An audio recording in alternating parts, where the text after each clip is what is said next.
Continuing the shiur in the Garden of Emuna, we're on page 223.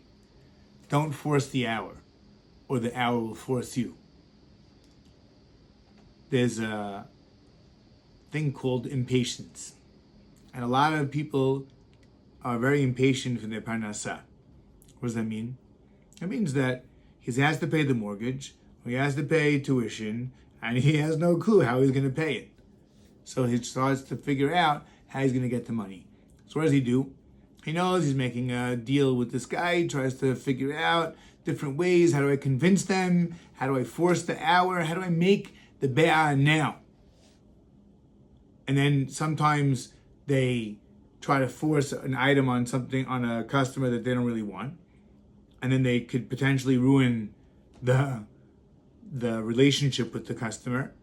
But more importantly, it could be that it's not meant for the customer. And then what's going to happen? You're going to send the goods. And then the most famous thing is that you're going to get, they're going to charge you back because this happened, or you didn't make the product properly. Whatever happens, bottom line is Hashem runs the world. Who's going to get what, and when are you going to make the money?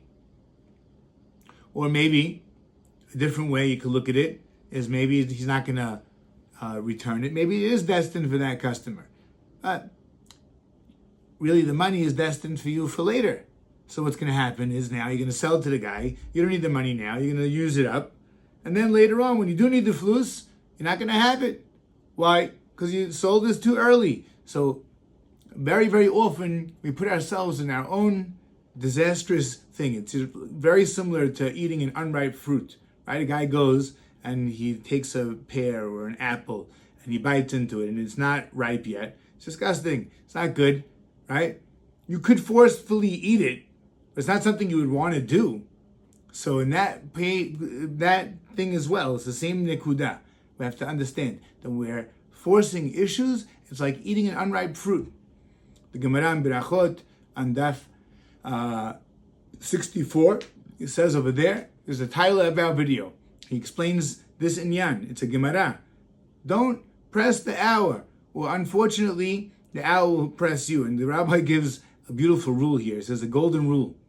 You don't have to take or steal anything, or grab even anything which is yours, right? Whatever you own, whatever is right, you don't have to go and like hoard it now and make sure that no one's going to take it from you, and that you can take it. You don't have to take that which is yours, as long as you have proper shmirah. So it's a golden rule in life as well.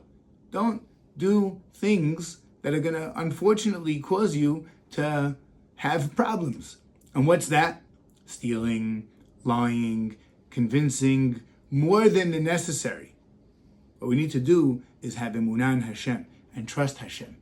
More importantly than the emunah is to get to a level of where we could trust Him. What are we trusting in Him? That He's going to provide for us. And then you could live a beautiful life, a calm life, pleasurable life. We have to avoid the temptation for stealing and gaining money in bad ways. And that's our goal here. We go from the free choice of choosing emunah. So it's also important of why you shouldn't do it, because it also has a bad effect. There's a bad effect of pressing the hour, of pushing and pushing and pushing. No, I want it now. I want it now. Or somebody wants to make a certain deal, and he's trying to buy this item, and sometimes it just doesn't go. And you just don't understand why. What we need to do is we need to be calm and live a pleasurable life, and don't be so bogged down by all these things. We should be zocher to really, really have emunah and to go day by day, case by case, and live out the emunah that we have. That it's all from Hashem. It's hakol tova, and He's talking to me. Thank you very much.